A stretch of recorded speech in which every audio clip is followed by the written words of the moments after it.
versículos 14 al 17, lo voy a leer nuevamente. Dice el texto sagrado: pero persiste tú en lo que has aprendido y te persuadiste, sabiendo de quién has aprendido, y que desde la niñez has sabido las sagradas escrituras, las cuales te pueden hacer sabio para la salvación por la fe que es en Cristo Jesús.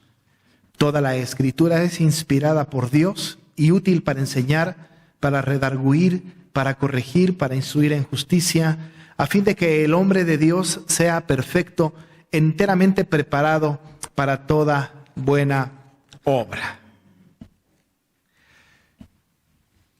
La escritura es útil y es inspirada por Dios, dice el apóstol. Estamos hablando de la escritura, de la Biblia. No es este el único domingo que lo hacemos, lo hemos hecho en el pasado. Estamos dando énfasis a la Biblia, pues a la escritura. Hemos dicho que la Biblia es importante para nosotros, pero es importante escuchar y entender lo que la Biblia dice de sí misma. Hemos escuchado o hemos dicho que escuchamos de diferentes partes lo que se dice de la Biblia. Tenemos testimonio de muchas personas, lo que creen esas personas acerca de la Biblia. La Biblia es esto, la Escritura es aquello, hay opiniones diversas.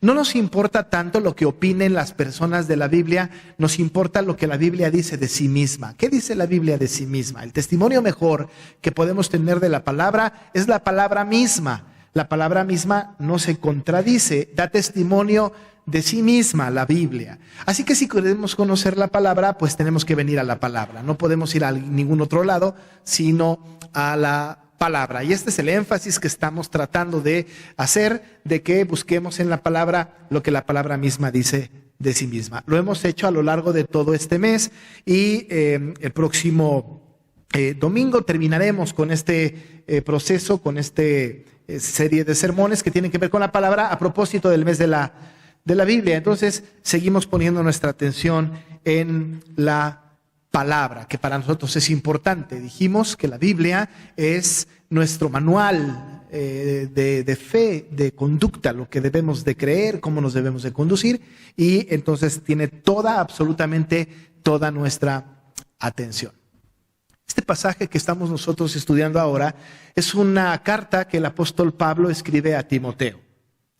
Es posible que sea la última carta que el apóstol esté escribiendo, pero es una carta importante, es una carta interesante. Es una carta que está escrita para un hombre que está siendo pastor y que está empezando su trabajo pastoral. El apóstol Pablo está tratando de entregar la estafeta a Timoteo, quien a su vez ha de entregarla a otras personas. Ya en el capítulo 2, Pablo está hablando a Timoteo diciéndole, esto encarga a hombres fieles. Así que entonces hay una idea de que se le vaya encargando Pablo a Timoteo y luego Timoteo a otros hombres fieles, hombres que van a llevar la palabra, que van a enseñar la palabra, y esta palabra que el apóstol está diciéndole a Timoteo. Entonces hay una tarea muy interesante en este sentido. Pero el apóstol está hablándole a Timoteo al respecto de esta tarea que tiene de prepararse, de estar apercibido de lo que está sucediendo alrededor y de entender que tiene que defender la sana doctrina. Y no solo esto, sino que además tiene que entender Timoteo que habrá momentos difíciles en donde va a tener que defender la sana doctrina y que tiene que estar preparado para que cuando se le demande a él razón de su fe, tenga pues elementos importantes de defensa y argumentos suficientes emanados de la palabra para defender la fe. En el momento en que está viviendo Timoteo y está escribiendo el apóstol, hay una gran cantidad de dificultades y Pablo tiene mucho cuidado en hablarle a Timoteo acerca de esta encomienda que le va a dar de seguir este trabajo pastoral, porque Pablo está disminuyendo y Timoteo tiene que ir caminando en esta tarea. Normalmente este tipo de sermones y este tipo de libros de estudios le encajan bien a los seminaristas, a los pastores nuevos, sobre todo porque van a empezar una carrera, empiezan un trabajo, pero nos viene bien a nosotros también como iglesia, porque nosotros también llevamos buenas nuevas, nosotros también hablamos a otros de Cristo, nosotros tenemos la misma palabra, así que nosotros tenemos que estar también bien apercibidos de lo que Pablo le dice en esta segunda carta a Timoteo. ¿Cómo se va a enfrentar Timoteo a una iglesia o a una tarea tan complicada. ¿Cómo puede permanecer Timoteo sin moverse, inamovible de su fe? ¿Cómo una persona puede mantenerse en su fe sin desviarse de ninguna manera? El apóstol va a decirle a Timoteo que van a venir tiempos difíciles. ¿Cómo en medio de una temporada difícil puede uno permanecer firme en la fe? Esa es una pregunta muy interesante. Es una pregunta que trataremos de contestar, pero esto nos pasa a nosotros. ¿Cómo nos mantenemos firmes en la fe, sabiendo que en los últimos tiempos que son estos, hay momentos difíciles con personas difíciles, con una situación complicada? ¿Cómo uno puede permanecer firme en la fe cuando las situaciones son adversas? No era para espantar a Timoteo, pero le dice que tiene que tener mucho cuidado. Si usted nota en el capítulo 3 que hemos leído ya, en el primer versículo, Pablo le entera a Timoteo de los problemas que va a tener. Porque en el capítulo 3, verso 1, le empieza diciendo: también debes saber esto, le dice a Timoteo. Esto es importante que lo sepas. Que en los postreros días vendrán tiempos peligrosos. Debes de saber que va a haber momentos difíciles, tiempos peligrosos. Y habla Pablo de los postreros días. Ahora, usted y yo hemos hablado de esto en el pasado. El año pasado predicaba yo un poco acerca de este asunto en una clase de escuela dominical también. Pero ¿cuáles son los postreros días? Seguramente pensamos en los postreros días, algunos pensarán en los postreros días como unos años un poquito antes de la segunda venida de Cristo. Algunos le llaman la gran tribulación. Ahora, nosotros entendemos en el contexto de la Biblia que los postreros días son a partir de que el Señor Jesucristo ascendió al cielo y hasta que Él venga por segunda vez. Todo ese periodo son los últimos tiempos. Los últimos tiempos, los postreros días, son a partir de la ascensión de Cristo y hasta que Cristo venga por segunda vez. Él mismo dijo que en estos postreros días íbamos a tener aflicción. En el mundo tendréis aflicción. Estos postreros días pues marcan una época difícil para la iglesia, porque la iglesia no solamente persiguió los judíos a Jesús en el tiempo de su estancia, sino que el Señor iba a ser atacado durante todo el tiempo. E iban a meterse personas de otras, de la comunidad o de otros lugares dentro de la iglesia para tratar de destruir la obra que estaba creciendo evangélica en el tiempo en que Pablo le escribía a Timoteo. Los tiempos últimos, los postreros días, son esos días de Timoteo, pero también son nuestros días. Y Pablo habla a Timoteo y le dice: es importante que sepas esto, que van a haber tiempos peligrosos en los postreros días. Los tiempos a los que se refiere el apóstol Pablo no tienen que ver con huracanes o con terremotos. Los tiempos difíciles, los postreros días, están caracterizados por características de personas. Gente, pues. Y va a enlistar el apóstol un grupo de personas o características de personas que son las que caracterizan esos tiempos difíciles. Y como si pasara lista en una iglesia de hoy, dice: habrá hombres amadores de sí mismo, avaros, vanagloriosos, soberbios, blasfemos, desobedientes a los padres, ingratos, impíos, sin afecto natural, implacables, calumniadores, intemperantes, crueles, aborrecedores de lo bueno, traidores, impetuosos, infatuados, amadores de los deleites más que de Dios, que tendrán apariencia de piedad, pero negarán la eficiencia de ella.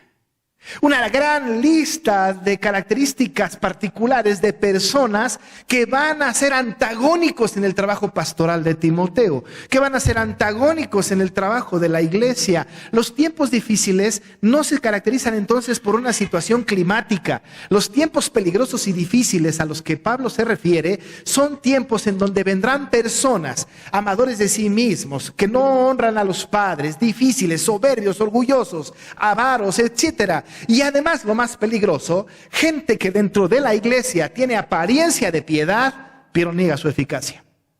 Esos son quizá los más peligrosos. Qué bueno que nos encontremos con gente que deliberadamente sabemos que es avaro, pero qué peligroso es aquel que no descubrimos, que no conocemos y que quizá nunca conozcamos y que tiene apariencia de piedad, pero niega su eficacia. Pablo le dice a Timoteo, tienes que tener cuidado de esto. Esto va a venir, esto va a llegar, esto va a ser difícil en tu ministerio. ¿Qué tiene que hacer Timoteo? ¿Cómo arregla este asunto? ¿Cómo él puede mantenerse sin moverse en su doctrina, en su fe, a pesar de semejantes peligros que se sobrevienen para Timoteo, para nosotros hoy día? Pudiéramos encontrar una gran cantidad de respuestas. Incluso podríamos encontrar respuestas espirituales. Estar orando todo el tiempo sería una buena idea. Es una buena idea. Juntarse solamente con los creyentes sería una buena idea. Quizá meter en las oraciones por ahí uno que otro ayuno, que no estaría mal. Pero la respuesta que Pablo dice, la solución que Pablo presenta, el consejo que Pablo da pues a Timoteo respecto de cómo debe de sobrellevar este asunto en los momentos difíciles de los postreros tiempos, tienen que ver con algo muy simple pero tan profundo que estamos estudiándolo este mes. Tiene que ver con la Escritura. Tiene que ver con la palabra. ¿De qué otra manera podemos combatir los tiempos difíciles? ¿Con muchas ganas? ¿Con mucho empeño? ¿Con un corazón puro? En una gran reunión en donde todos nos pongamos de acuerdo. Hay una gran cantidad de posibles soluciones, pero Pablo habla de algo que es puntual, determinante, una herramienta fundamental para atacar esos tiempos difíciles, esos postreros tiempos de tantas personas tan dañinas. La palabra, la Escritura. La única manera de combatir los tiempos difíciles es a través de la Escritura. No existe otra manera. Claro que nosotros podemos encontrar otras formas, pero la Escritura es fundamental en el consejo del apóstol para Timoteo. El versículo 14 le dice, pero persiste tú en lo que has aprendido y te persuadiste sabiendo de quién has aprendido. Le está diciendo, persiste tú. Permanece en eso. No desmayes en esta tarea. Esto que tú estás haciendo, esto que tú has aprendido desde la niñez, persiste en eso, porque en el versículo 15 dice que desde la niñez has sabido las Escrituras. En esto que has aprendido desde pequeño, no te alejes, no te separes. Persiste en lo que has aprendido y además en lo que estás persuadido. Porque no solamente el apóstol aprendió la palabra y estuvo estudiando la Escritura, que nosotros sabemos que es el Antiguo Testamento, sino que además esa palabra le ha persuadido, él ha encontrado a Cristo en esta palabra. Pablo se lo ha enseñado. Él ha aprendido muy bien de esta palabra. Y lo que tiene que hacer Timoteo es no desviarse, no poner en tela de juicio lo que ha aprendido. Tiene que persistir en lo que ha aprendido y de lo cual ha sido persuadido. ¿Por qué se lo dice Pablo a Timoteo? ¿Es que Timoteo estaba pensando en desviarse? Seguramente que no. Pero es importante para nosotros porque muchos de nosotros, mucho del pueblo creyente hoy día puede desviarse tan fácilmente y no persiste en lo que ha aprendido y ha sido persuadido. Y muy fácilmente hoy día han venido tantas corrientes del mundo que nos han confundido y nos han llevado a otro viento de doctrina. Y no hemos persistido en lo que hemos aprendido y que nos ha persuadido. Timoteo tenía la ventaja de tener a su abuela y a su mamá que desde pequeño le enseñaron la palabra. Había sido instruido en la palabra. ¿Sabe qué? Príncipe de Paz es una iglesia y muchas otras que tiene muchas personas que desde pequeños están en la iglesia y que se les enseñó la palabra y que fueron persuadidos en la palabra. ¿Sabe qué más? Que cuando estas personas que conocieron la palabra de pequeños y crecieron, luego se alejaron de Dios, se alejaron de la iglesia, fueron convencidos por estas personas que narró en los primeros versículos. Gente que tenía apariencia de piedad, pero que negaba su eficacia. Gente que tenía toda clase de problemas, toda clase de males, y que nos desviaron en el camino porque no persistieron. Quizá porque no aprendieron. Usted conoce gente así. Pero Timoteo, desde pequeño, había conocido las Sagradas Escrituras. Las aprendió bien y fue persuadido. Tan persuadido que ahora él estaba tomando el control de una iglesia como pastor. Pero iban a venir tiempos difíciles. Pablo le dice, ten cuidado de esto. Persiste, no te salgas, no te descuides. De esto de que desde la niñez ha sabido, dice él, las sagradas escrituras. Y entonces Pablo va a hablar de la escritura. Y va a hablar de la escritura de una manera tan importante que es importante que nosotros la entendamos como Pablo la escribió. Va a dar dos elementos de la escritura. Un elemento tiene que ver con la evangelización y el otro elemento tiene que ver con la edificación. Por eso es muy importante. Uno tiene que ver con la evangelización y otro con la edificación. Para que haya edificación tiene que haber evangelización. La evangelización es el fundamento. La edificación es construir encima del fundamento. Si no hay evangelización, no puede haber edificación. Ahora lo vamos a ver en el texto. Pero lo primero que toca el apóstol es el asunto de la evangelización. Miren nada más cómo Pablo habla acerca de la escritura, que la escritura tiene poder, es capaz para hacer sabio a las personas para la salvación. Lo dice de esta manera en el mismo versículo 15. Dice, y que desde la niñez has sabido las sagradas escrituras, las cuales te pueden hacer sabio para la salvación por la fe que es en Cristo Jesús. Primero, la escritura nos hace sabios para la salvación por la fe que es en Cristo Jesús. Ahí está la evangelización. Hemos dicho en el pasado y lo insistimos ahora, no puede haber salvación sin la palabra. Nadie puede ser salvo sin la palabra, porque la fe viene por el oír y el oír por la palabra. Usted y yo lo sabemos. Así que entonces entendemos que sin la escritura no hay posibilidad de la salvación. Aquí tenemos un testimonio más de esta verdad. La escritura que te puede hacer sabio para la salvación. Sabio para la salvación. Es la única posibilidad para que una persona se confronte con la palabra, conozca de Jesucristo, de su obra, de la vida eterna, de la fe en Él, de la gracia, y que entonces por la palabra, si el Señor determina, salve a esta persona. Pero no puede haber salvación sin escritura. Y Pablo está diciéndole a Timoteo, mira, los tiempos son difíciles, vas a pasarla muy mal, no te apartes. Persiste en lo que has aprendido y te persuadiste. Esta palabra, esta escritura que desde niño has aprendido, es la única que puede hacerte sabio para la salvación. Y cualquier persona a la que le presente el evangelio, tiene que empezar presentándole el evangelio para salvación. Lo segundo que dice es para la edificación. Y va a hablar de la edificación diciendo que toda la escritura es inspirada por Dios y útil. Y es útil para enseñar, para redarguir, para corregir y para instruir en justicia. Ahí está la edificación. Muy importante. No se puede edificar donde no hay fundamento. No se puede edificar donde no hay fundamento. No podemos aplicar el pasaje de 2 de Timoteo 3:17 sin haber considerado el versículo 16 y 15. 16 sin haber considerado el 15. Mire que han venido personas conmigo con muy buena intención y me dicen, pastor, yo tengo un pariente alcohólico o un problema con etcétera y me gustaría que usted hablara con él. Yo lo hago con mucho gusto. Pero si a una persona no creyente le digo que tiene que venir a la escritura para ser enseñado, redarguido, corregido e instruido en justicia, me va a tildar de loco.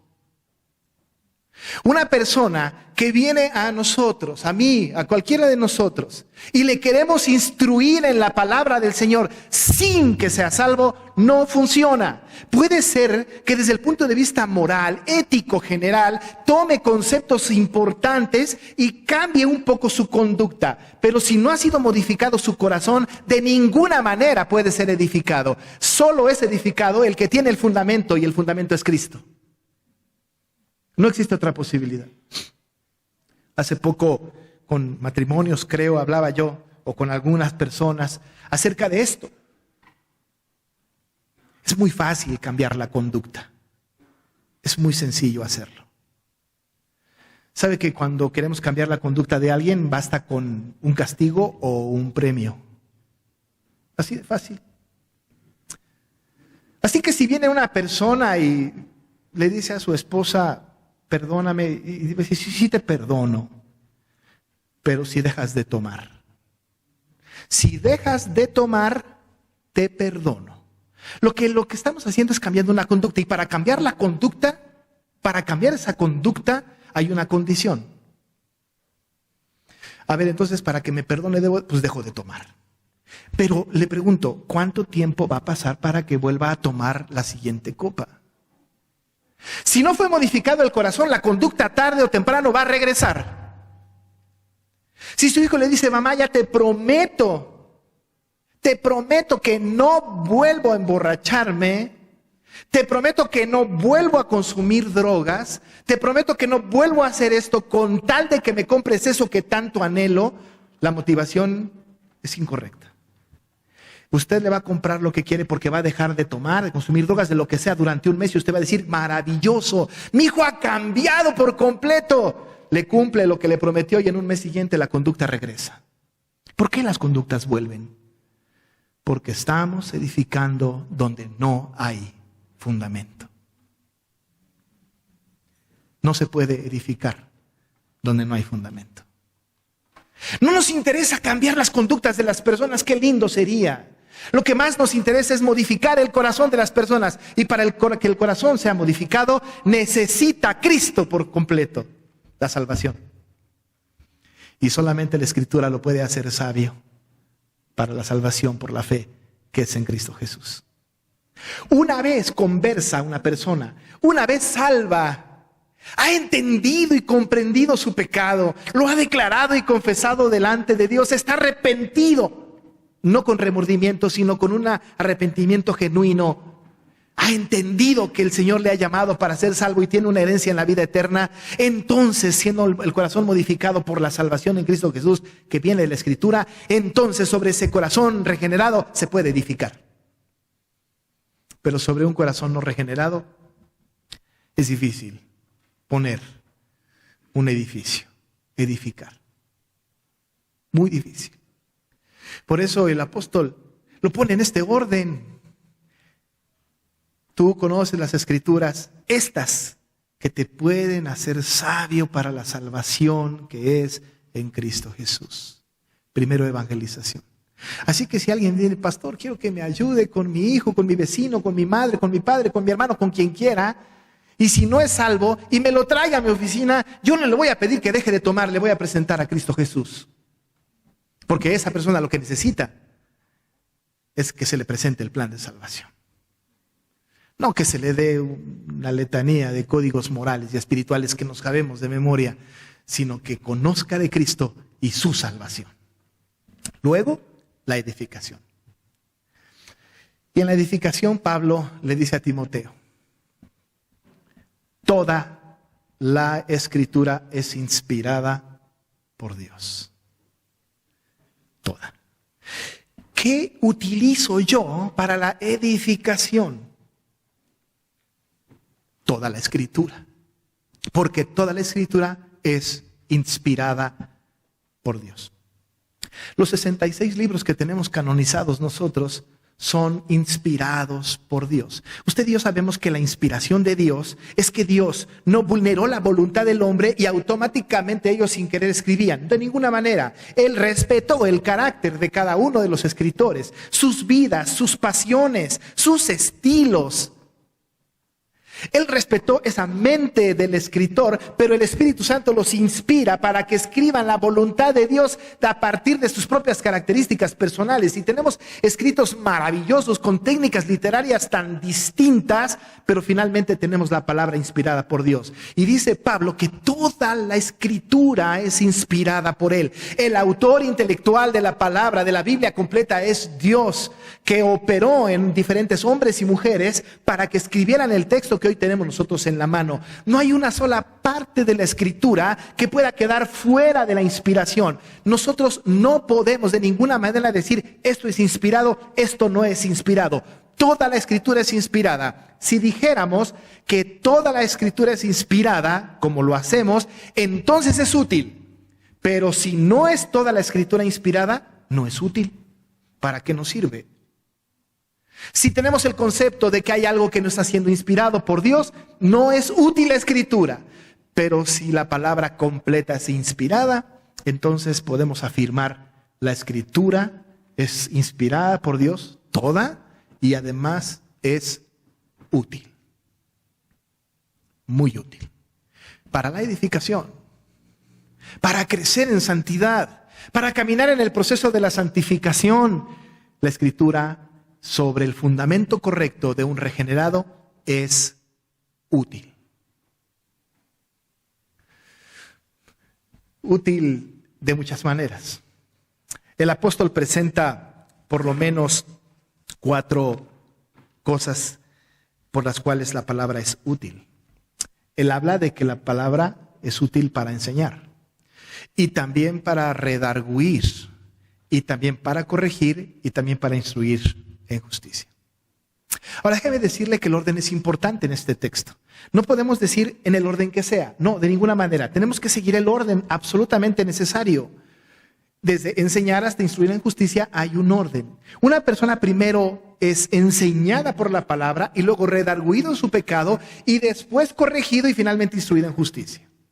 Por otro lado, es importante que nosotros sepamos que una persona recién nacida, recién convertida, no se le puede exigir madurez cristiana. Qué feo, ¿no?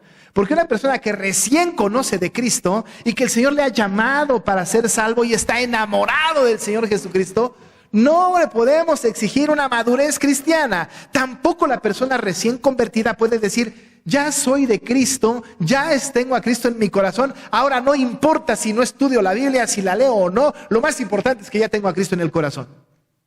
No, porque toda la escritura que es inspirada por Dios es útil para todas estas cosas.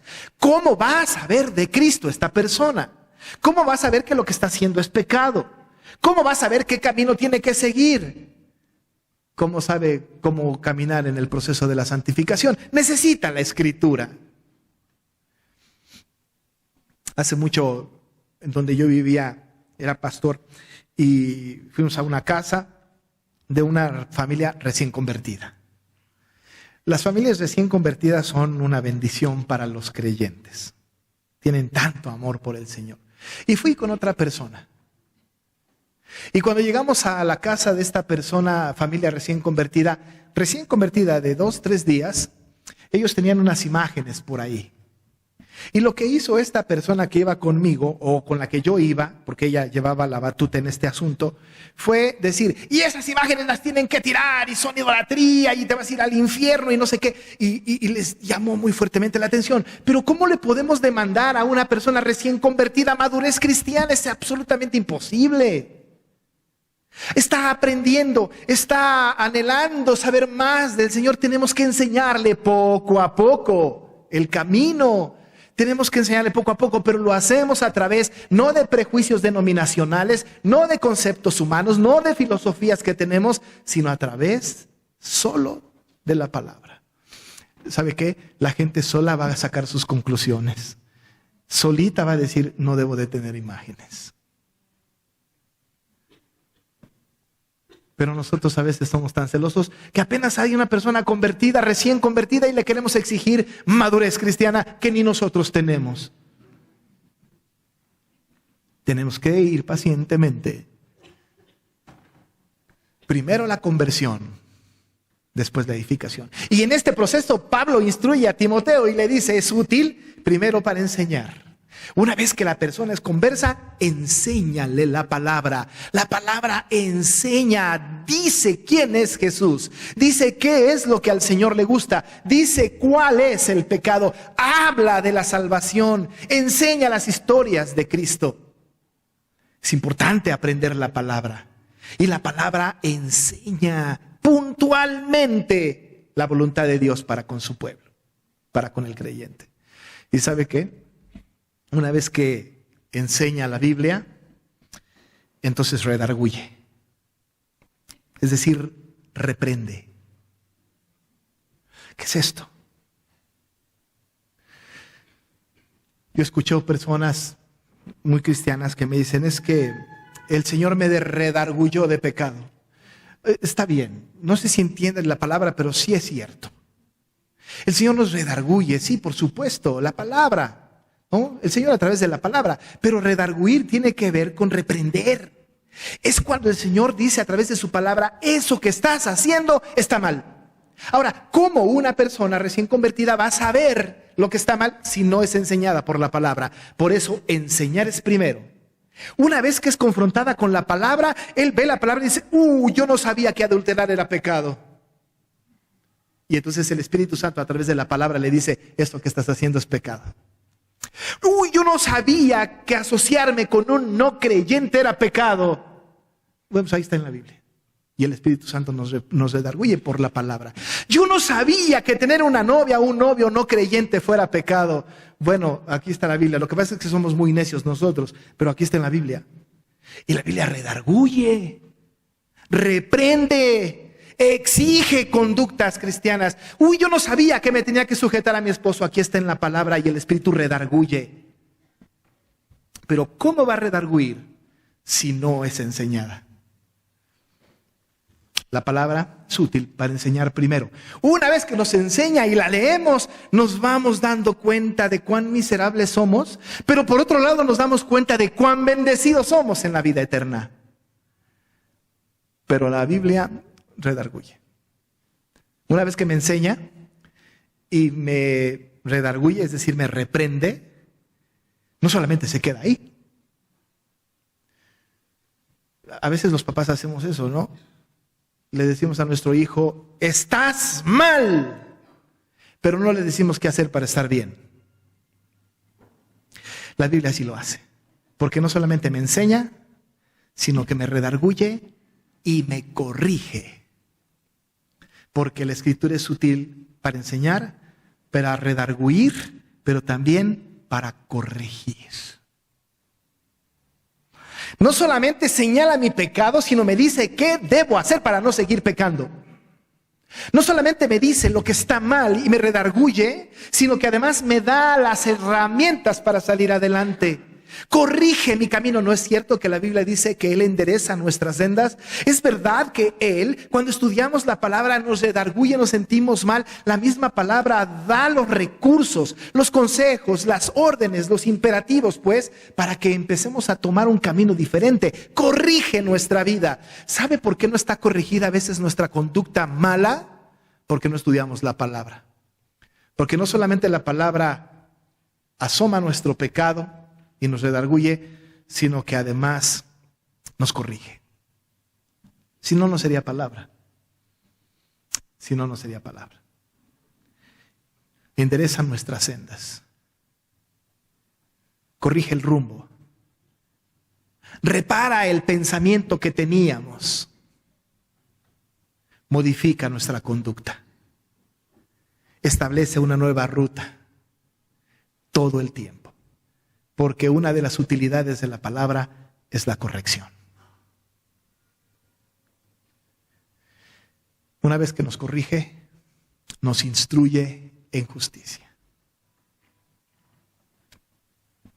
Nos hace tener una vida disciplinada en la lectura de la palabra y en la vida de santidad.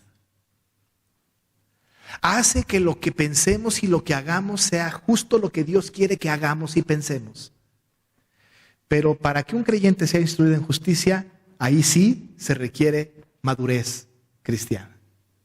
Y la madurez cristiana se adquiere a través de la palabra que enseña, que redarguye y que corrige. ¿En qué paso va usted? Porque a lo mejor ni siquiera aprende la palabra. Seguramente en casa estudia, pero la escuela dominical está muy vacía aquí. A lo mejor va a otro lado, tiene otro método muy bueno. Pero ¿cómo es enseñado en la palabra? A lo mejor está atorado en eso. Puede decir que es un cristiano maduro, pero si nunca abre su Biblia, y si no toma una clase, y si no es instruido en la palabra, dudaría mucho su madurez cristiana. Puede ser que usted esté sirviendo en alguna organización de la iglesia, pero no asista a absolutamente nada que le edifique. ¿Cómo está aprendiendo? Puede ser que esté atorado ahí.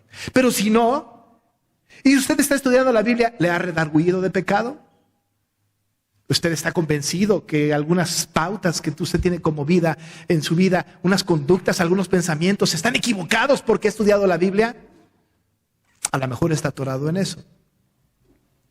Pero si ha sido convencido, ¿ha corregido el rumbo? ¿Ha dado pasos específicos marcados por la palabra para corregir el rumbo? Puede ser que esté en este paso. Pero puede ser que ahora usted esté de una manera dinámica, sistemática, constante, siendo enseñado, redarguido, corregido, y entonces sí, instruido en justicia, creciendo en santidad. La iglesia debe de buscar esto, a fin, dice la Biblia, de que el hombre de Dios sea perfecto, enteramente preparado para toda buena obra. Si usted y yo queremos estar preparados para toda buena obra, debemos de haber nacido de nuevo, conocer a Cristo. Luego entonces, sobre el fundamento, que es Cristo, ser edificados. A través de la Escritura, que es inspirada por Dios toda, y es útil para enseñar, para redarguir, para corregir y para instruir en justicia. Así estaremos preparados para toda buena obra. Si no estamos haciendo una buena obra, es que no estamos atendiendo a la Escritura. Yo le invito pues, que como iglesia juntos, vengamos a la palabra, estudiemos, nos confrontemos con ella, que ella corrija y que podamos caminar en justicia. Solo así podemos evitar esos momentos difíciles de los días postreros. Porque esos días postreros hoy los vivimos y no hay otra herramienta más que la palabra. Oremos. Con toda seguridad, Señor, podemos afirmar que tu palabra es verdad. De ahí mismo, de tu palabra, podemos aprender que nos puede hacer sabios para la salvación por la fe que es en Cristo Jesús. Por esta misma palabra que estamos estudiando, ahora nos enteramos también de que toda la Escritura es útil y es inspirada por ti.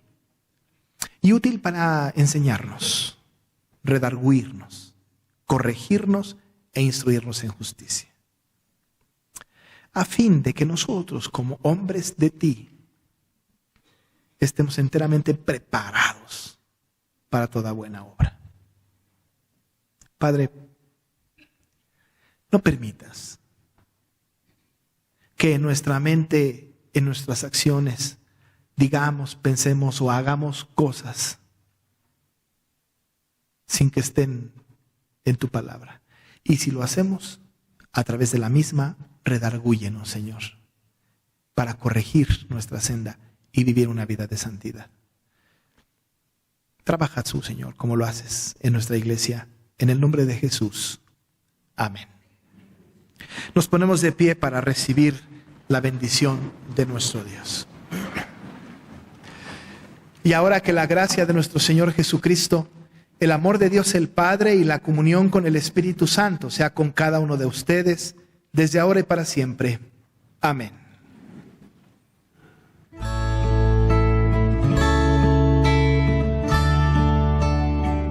Iglesia Nacional Presbiteriana Príncipe de Paz, ubicada en Humboldt número 50, Colonia Centro, México DF. Si desea mayor información, puede comunicarse al 5518-6114 y 5518-5900 o en la página de internet www.inp-príncipedepazcentro.org. Recuerde que esta puede ser su iglesia.